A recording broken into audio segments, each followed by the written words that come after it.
The spawn that is considered exclusive for mages, but is actually great for everyone. This is the Werecave of Hedron.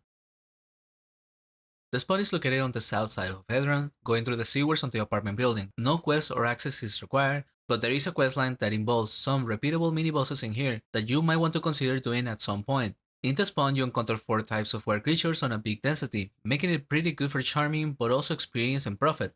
On this video, I will be using 2 characters, one at 100 and another at 160, hunting differently to showcase more options. The first one is what I consider the new server strategy. For this one, you use energy bombs and use them for extra damage on the creatures as you kite. This is very helpful for characters lacking skills, which is why it's often used on new servers the most. That's not the case for this character particularly, but it's still a good strat to use for low levels. But the times I have seen it done in new servers, they are not even using arrows, which I don't recommend. At least you want to be using crystallines, especially to deal with the werewolves that are ranged. This is not the spawn where I will consider burst arrows, because creatures do a good amount of damage and you won't be able to properly hit them with a burst arrow AoE, so for that I recommend crystalline arrows. Also on this character, I'm using a fully tier 3 imbue bow, missing the armor and helmet imbues, which will make this even easier, but this is somewhat close to what having double tier 1 imbues will be.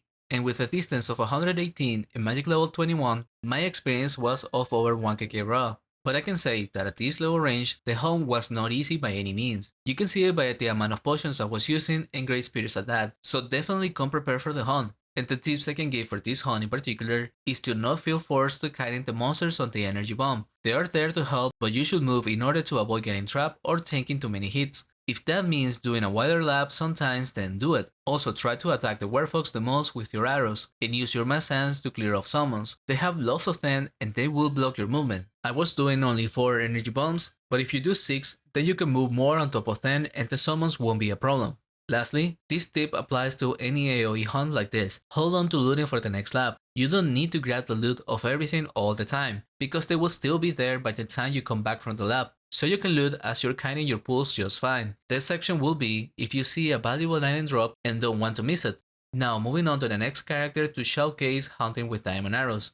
These, unlike the burst arrows, have a wider AoE, so it's a lot easier to use here. And with this character, I would waste attack turns and lose on damage if I was doing the energy bombs. So I probably would not use them at this low range, other than maybe during new servers where characters are much weaker. And speaking of the strength of the character, on the previous one I was doing a lap between these 5 rooms, and with this one I'm still doing the same lap. This is the preferred way to hunt this spawn, because overkilling this side is not that easy, and doing the entire floor is going to be worse experience, because the pools to the west side are too far out, so it's a lot of time wasted walking. Additionally, on this character I was fully imbued and the hunt was a lot easier.